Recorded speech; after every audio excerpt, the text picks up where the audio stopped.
This is the Epoch Times. Welcome to Epoch Audio, showcasing the best journalism covering news, culture, and society, addressing issues overlooked or avoided by other media. For the text version of this and more articles providing truth, tradition, and hope, please go to theepochtimes.com.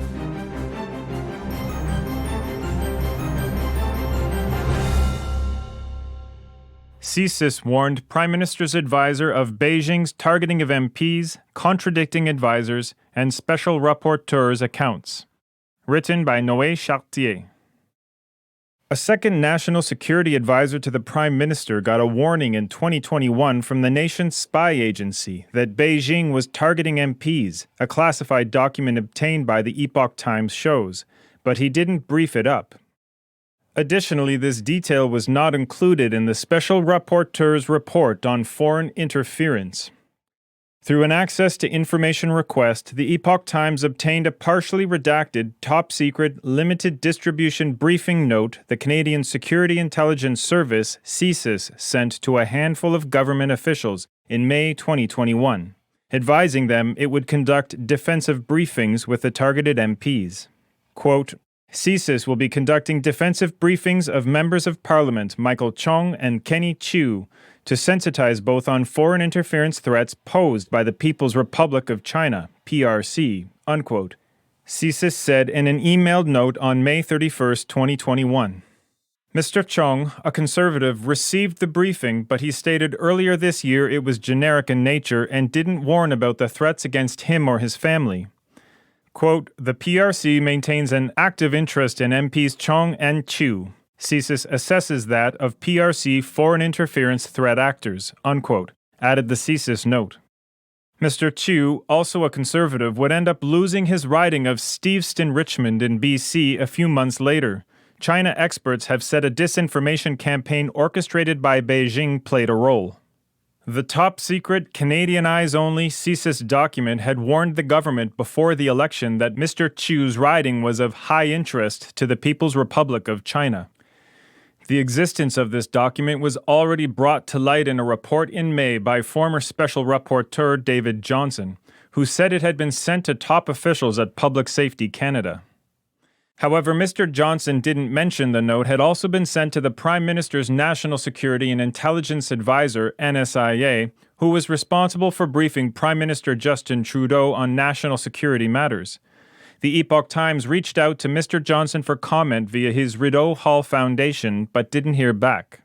Quote, CSIS sent an Issues Management Note, IMU, to then Minister of Public Safety, his Chief of Staff, and his Deputy Minister in May 2021, noting that there was intelligence that the PRC intended to target Mr. CHONG, another MP, and their family in China, if any, unquote, wrote Mr. Johnston. The document obtained by the Epoch Times now confirms that the NSIA, who was Vincent Rigby at the time, was indicated as a recipient of the CSIS note. However, Mr. Rigby told a House of Commons committee in June that he was not aware of the note and that he had heard about it through the newspapers in recent weeks. Quote, I do not recall receiving that, unquote, he said. The Epoch Times reached out to Mr. Rigby for comment but didn't hear back. The federal government and its agencies came under scrutiny earlier this year after a leaked intelligence document from July 20, 2021, reportedly said that an MP's family who may be located within Beijing's jurisdiction could be targeted by the communist regime.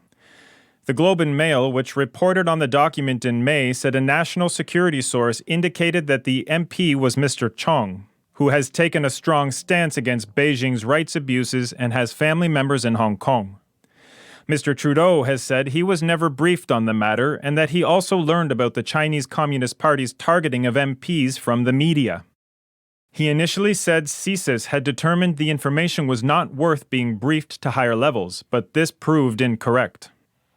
An order paper filed with the government by Mr. CHONG revealed that CSIS had provided the July 20, 2021 briefing to the senior leadership of 3 federal departments, including the acting NSIA at the time, David Morrison, on August 17, 2021. Mr. Morrison told a parliamentary committee in June that at the time he was focused on the Afghanistan conflict and took the decision not to brief the Prime Minister on the matter. The ministers of the 3 federal departments who received the CSIS document also said they were not briefed on the issue. That assessment is titled, quote, PRC Foreign Interference in Canada, a Critical National Security Threat, unquote, and is dated July 20th, 2021, according to government records. Threat activities. The May 31st, 2021 Issues Management Brief, IMB and not IMU as stated by Mr. Johnson, was sent by CSIS via the secure email system to 4 intended recipients. Quote, CSIS would like to share the following information, unquote, wrote the redacted sender in the email body. Quote, please note that the distribution is confined exclusively to Deputy Minister, Public Safety, Minister Public Safety, Minister's Chief of Staff, and NSIA. CSIS judges that CHONG and Chiu are of immediate interest to the PRC mission given their involvement in the House of Commons Subcommittee on International Human Rights, as well as their respective positions in Parliament, unquote, the note said. A few months earlier, Mr. CHONG had sponsored a motion in the House of Commons to define Beijing's treatment of the Uyghur minority in northwest China as a genocide. Mr. Chiu had tabled a private member's bill to establish a foreign influence registry. Quote, CHONG has also been personally affiliated with many efforts to highlight the PRC's threat activities targeting Canada, and Chiu is the MP of a riding of high interest to the PRC, unquote, said the note. CSIS added that the threat was multi-pronged and involved a Chinese spy service. Quote, CSIS, redacted, in the 2 MPs from multiple PRC threat actors, including the Ministry of State Security, MSS, unquote. The document doesn't provide additional details on the threat actors, but after the Globe and Mail broke the story, Global Affairs Canada expelled Chinese Toronto consulate official Zhao Wei for his involvement in targeting MP CHONG. Blair blames CSIS.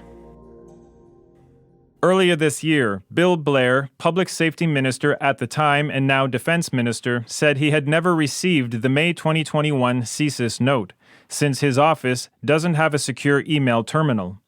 He also blamed CSIS for not giving him a formal briefing and said on June 1st its director had, quote, determined this was not information that the minister needed to know, unquote.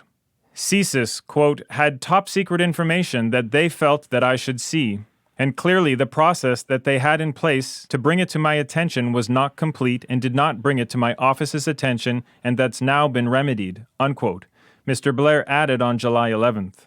The previous month, CSIS Director David Vignault had defended the information-sharing process while testifying before a House of Commons committee. Quote, my understanding of how the information flows from an agency to the minister is that this is sent to the department, in this case, the Department of Public Safety, unquote, he said on June 13th. Testimonies. There was also apparently a breakdown in communication in the office of the NSIA. Mr. Rigby was the NSIA when CSIS sent its May 31st, 2021 Issues Management Brief alerting about the PRC targeting MPs, taking the extraordinary step of naming the individuals and closely limiting the distribution of the note. Mr. Rigby, who served as NSIA from January 2020 to June 2021, testified before the House of Commons Procedure and House Affairs Committee, PROC, on June 8th in the context of its study on the targeting of MP CHONG. He said that having been, quote, once part of the system, he accepts his share of responsibility in what he called the failing in the national security community, such as a lack of security culture and strategy to shortfalls in information sharing, governance, and transparency, unquote. Mr. Rigby said in his opening remarks that the July 2021 CSIS assessment on interference by the Chinese regime had been produced and distributed after his departure from the role. Quote, but I am not surprised that this intelligence was not raised to the political level, unquote, he said. He didn't mention the CSIS Issues Management Brief. Mr. Rigby gave the impression that foreign interference was one among many other threats keeping him busy, and he said he had discussed the topic with the Prime Minister on at least one occasion formally during his mandate. He said he didn't remember that specific piece of intel when asked by Conservative MP Michael Cooper if he had seen the Privy Council Office's PCO Daily Intelligence Brief of February 21, 2020. Which said there was a subtle but effective PRC intelligence network in the 2019 federal election. He also said he had not briefed the Prime Minister on that item. Conservative MP Luc Berthold criticized Mr. Rigby for not paying more attention to reports of Chinese Communist Party agents funding candidates.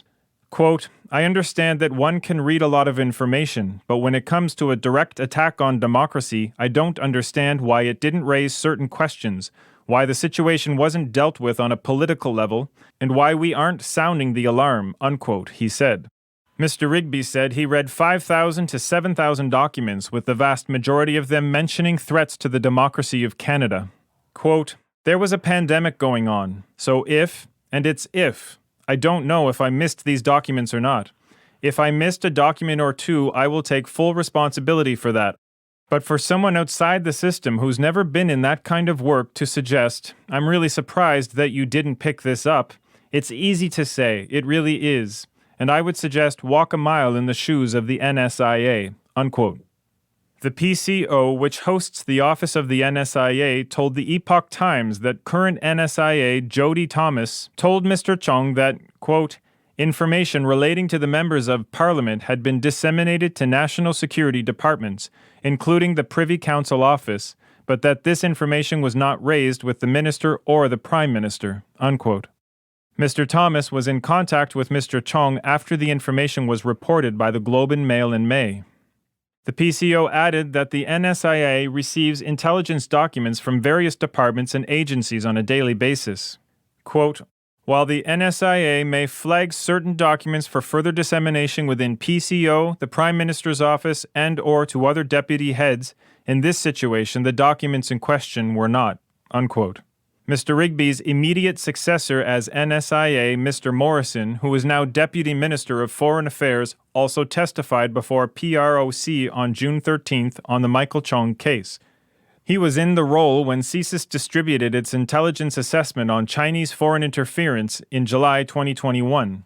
Quote, "It was not a memorandum for action, it was a report for awareness," unquote, he said in explaining his decision as to why he had not briefed the Prime Minister on it. These issues of breakdown in communications and not seizing upon intelligence on the targeting of MPs by the PRC are likely to be examined by the public inquiry into foreign interference that was launched on September 18th. The Liberal government initially resisted holding an inquiry but opened the door after the June resignation of Mr. Johnson as Special Rapporteur. All the major parties have now agreed on the terms of reference for the inquiry and its commissioner. Commissioner Marie-Josée Hogue, a Quebec Court of Appeal judge, is required to submit an interim report by the end of February 2024 and a final report by December 2024.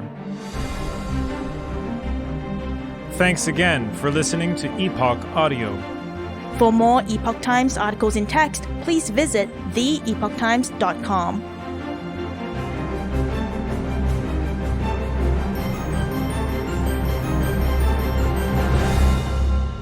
This is the Epoch Times.